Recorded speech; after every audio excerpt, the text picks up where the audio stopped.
The 2020 election has been an unprecedented opportunity for Americans to get an inside look at allegations of rampant and extensive voter fraud in our system of democratically elected officials.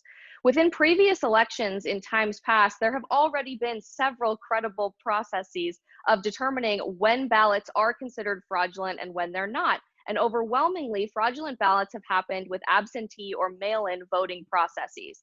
With the COVID-19 pandemic, 2020 has seen an unprecedented number of these mail-in ballots contributing to the final vote count. And expectedly, Americans have seen several more allegations in every county, in every state, determining that there may be some sort of systemic or rampant voter fraud within the presidential election in 2020. One of the states that has been the most focal to this problem has been Georgia, which is currently undergoing a recount for not only absentee ballots, but in-person voting as well. And the allegations of additional fraud taking place during this recount are substantial and must be investigated to the fullest extent. The idea that some individuals may not even be allowed to observe the vote counting process or the signature verification process simply because they work for one presidential campaign or another is incredibly concerning and should be alarming to every American, not just from Georgia, but across the country. Ultimately, it doesn't matter if it's one ballot or millions of ballots that happen to be fraudulent. Americans deserve an opportunity to reinstate their integrity in this election process, to have faith in this process, and to know that their vote counts in every democratically elected election here in America moving forward. We must do everything that we can, not only in the state of Georgia, but across the country to investigate all of these allegations to the fullest extent. And I'm confident that regardless of who is inaugurated as President of the United States on January 20th, this process of litigation and investigation should restore some sort of faith in this process for the American people. This thing is far from over, but we have to be patient with that process in the court system, and I look forward to seeing the results as they come out in a few weeks. Georgians did something incredible in 2020. They overcame the structural challenges of voter suppression that have long been the way of life in the ruby red South. They also did something more. By blowing a hole in Donald Trump's red wall, Georgians delivered the presidency to Joe Biden and the Democrats. Now, some people aren't happy with that. Senators Kelly Loeffler and David Perdue, who are both on the ballot again this year in special elections, signed a letter claiming Georgia is just awash in election irregularities, even as Georgia's top-to-bottom Republican state government keeps reminding the GOP that there is no evidence of any fraud at all. Georgia shows us that if the GOP wants to be competitive going forward, they're going to need actual policy, not just voter suppression and demands that votes be thrown out and invalidated. Welcome back to another Millennial Minute. Today's hot topic, Georgia, Georgia, Georgia. You already heard from both of our guests. Isabel Brown, she's a spokesperson for Turning Point USA, and Max Burns, he's a Democratic strategist, and both are friends of Bold TV. So Isabel, pretty big stuff you're mentioning there, voter fraud. Most reports say maybe, maybe not. You're saying definitely. Why do you think that, especially in the state of Georgia? I find it incredibly alarming that mainstream media outlets have decided to go with the tagline, no evidence, over and over and over, and continue digging themselves further into that hole when more and more evidence continues to pop up outside of what's being covered on the mainstream media after Election Day 2020. For example, in the state of Michigan alone, there are over 200 pages of signed affidavits. Those are sworn testimony that are considered evidence in a court of law from people who worked in polling locations or for the United States Postal Service, saying that they either directly observed or took place in themselves situations of voter fraud. And that's just one state. There are affidavits coming from many, many of these swing states. And in the state of Georgia, we recently observed a live press conference from a spokesperson from the Secretary of State's office there in the state, saying that in this recount process, we would be bound to find fraudulent ballots, duplicate ballots, ballots from individuals who are not legally allowed to vote. That would inevitably be uncovered throughout this recount process, and it may or may not contribute to the final vote tally in the direction of former Vice President Joe Biden or President Donald Trump. It's incredibly alarming to me that all of a sudden we've decided that since no one's talking about it on our national television screens, it's just not there. But you can't find anything that you don't actively look for. And this process of litigation that I'm sure is bound to swing this election one way or another is going to help us do exactly that.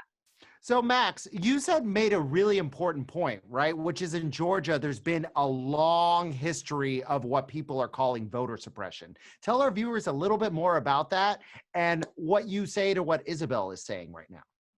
If you look at Georgia specifically, and in 2018, this was especially bad as well, voter suppression is a way of life there. It's written into the law. There are very few exceptions for voting absentee or by mail. You have to have an exact match on your name, which leads to hundreds of thousands of people being erroneously thrown off the rolls every election cycle. If you look at places like Atlanta and Fulton County, which delivered for Joe Biden this year, back in 2018, they had 2 polling places for millions of people, one of which forgot the power plugs to power the voting booths. So they faced 6, 7, and 8-hour delays just to vote. And when you're asking people to stand in line on a work day and sit for 8 hours, 7 hours, 6 hours just to cast their vote, it has a great effect of making sure a lot of people who maybe need to get to work or have kids they need to take care of don't vote. And those people are, by and large, Democratic voters. This is not an accident. It's a very professionalized system that's been rolled out for decades by the Republican Party across the country. And what I think stuns Republicans so much is that in the face of this pressure, Black voters, especially in Georgia, showed up in record numbers and flipped the state that the GOP thought was theirs by right.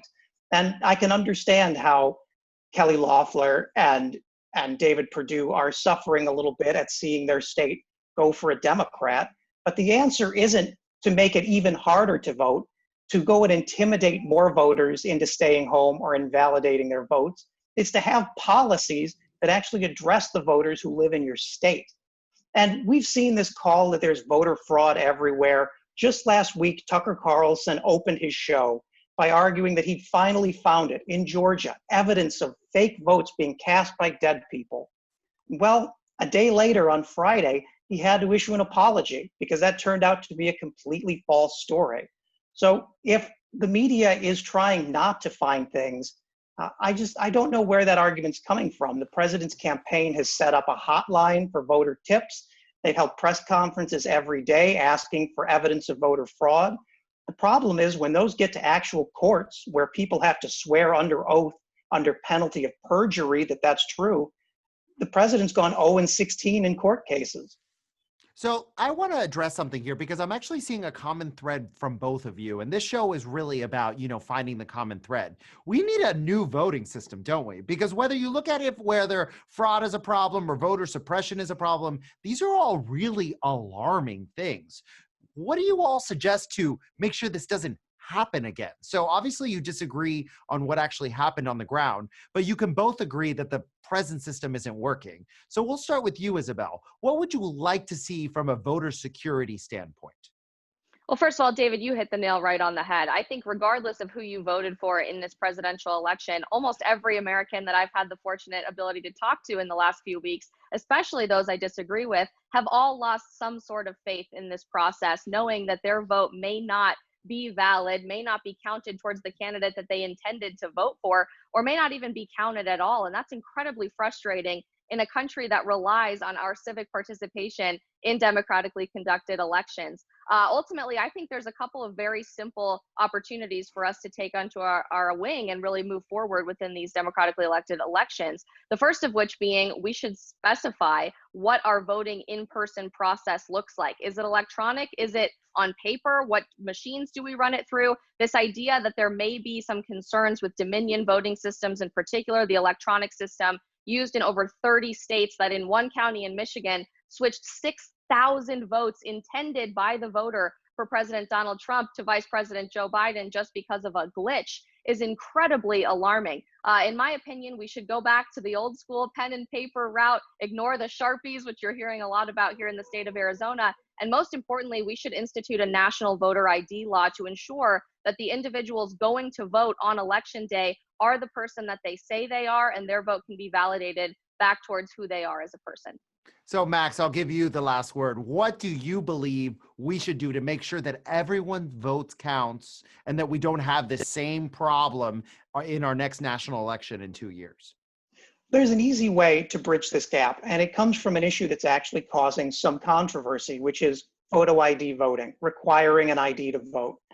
I think this could actually be something that both secures and expands our electorate, but with the caveat that you can't demand people have a voter ID and then close DMVs that give driver's licenses in predominantly poor and Black areas. If you're going to have a license requirement, that license should be free, it should be easy to get, and you shouldn't have to wait in line all day to get one. Wow, we have a solution here. So why don't we do that, folks? You guys just solved this whole national crisis in about 30 seconds, and it makes a lot of sense to me. So why can't Washington work this out? Well, I think a lot of it has to do with the idea it's not the sexiest solution, right? It doesn't gain the most credits on TV or the most clicks on social media, but the more conversations like this that we can have moving forward with people from both sides of the aisle, the more likely we are to reinstate some faith in this process. So Max, all you're saying is play fair, give people the IDs, but don't give them a hard time. So we heard the stories out in South Dakota about certain American Indians having trouble getting IDs, etc. So everyone should have an ID, but it should be free, it should be accessible, and there shouldn't be any barriers in people getting for that. And I see Isabel shaking her head yes, so you can agree with that? Absolutely. Wow, well, that's the point of the show. So on that note, thank you all for joining us today. We really appreciate it. Thank you. Thank you. And thank you all for watching. Be sure to follow us at Bold TV on all social media. Have a great day.